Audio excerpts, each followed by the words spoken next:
Magandang araw Pilipinas, narito po ang latest Weather Today forecast. Makikita natin dito sa ating latest satellite images, itong mga makakapal na kaulapan sa kanlurang bahagi ng Hilagang Luzon ay ang epekto ng southwest monsoon o yung mas kilala natin na habagat. So itong habagat magdudulot ng mga pag-ulan simula ngayong gabi hanggang bukas dito sa area ng Ilocos Region at sa Zambales.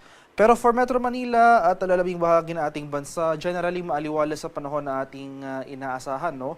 Pero ngayong gabi hanggang madaling araw, makikita natin dito sa ating satellite images na may mga namumuong kaulapan dito sa ilang areas ng ating bansa. Mga localized thunderstorms po ito, no? So ito yung mga biglaan at panandaliang pag-ulan. At hindi naman natin inaasahan na magtatagal yung mga pag-ulan na ito. At sa kasalukuyan, wala tayong minomonitor na low pressure area sa loob at labas ng ating Philippine Area of Responsibility na maaring maging bagyo sa mga susunod na araw. At ito yung ating magiging lagay ng panahon sa Luzon. So, patuloy na makakaranas ng mga pag-ulan itong kanlurang bahagi ng Luzon, particular na sa may Ilocos Region at Zambales, dulot pa rin yan ng ating southwest monsoon. So nakakaranas tayo ng mga, posible na tayo makaranas sa mga pag-ulan over these areas as early as this evening. Posible magpatuloy yung mga pag-ulan na ito hanggang bukas. Pero for Metro Manila at nalalabing bahagi ng Luzon, muli maaliwalas sa panahon po ang ating inaasahan bukas. Posibleng mataas pa rin yung ating temperatura. Mainit at palinsang ang panahon, pero may chance pa rin tayo ng mga isolated rain showers or localized thunderstorms. Sa bahagi naman ng Palawan, Visayas at sa Mindanao, wala po tayong inaasahang mga sustained na mga pag-ulan, no? So, like most of Luzon, magpapatuloy itong generally fair weather, bahagyang maulap hanggang sa maulap na papawirin, pero may chance pa rin tayo ng mga biglaan at panandaliang pag-ulan na dulot ng localized thunderstorms. Muli, asahan pa rin po natin yung mga matataas sa temperatura, so mainit at malinsang ang panahon na ating mararanasan. Sa kalagayan nating karagatan sa kasalukuyan, walang gale warning na nakataas at banayad hanggang sa katamtamang pag-alon ang ating inaasahan sa seaboards ng ating sa ating bansa, no? So iba yung pag-ingat pa rin dahil kung magkaroon man tayo ng mga offshore thunderstorms, ito yung mga pag-ulan sa ating mga dagat baybayin, asahan natin yung mga pagbugso ng hangin, kaakibat nito yung bahagyang pagtaas ng ating mga alon.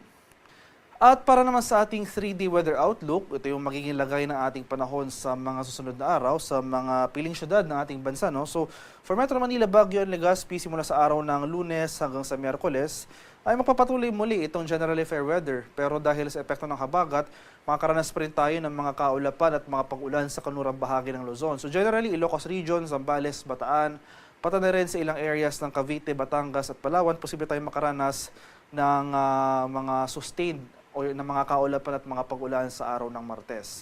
Pero sa mga areas po na ito, magpapatuloy itong fair weather na sasamahan lamang ng mga isolated rain showers or yung mga panandaliang thunderstorms.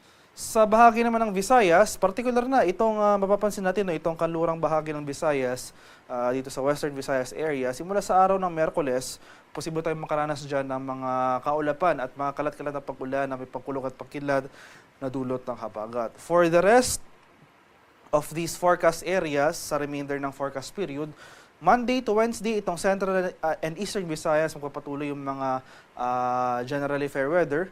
Sa Western Visayas, Monday to Tuesday fair weather, pero posible tayong makaranas ng mga pag-ulan sa araw ng Miyerkules. Pero may chance pa rin po tayo ng mga localized thunderstorms sa malaking bahagi ng Visayas.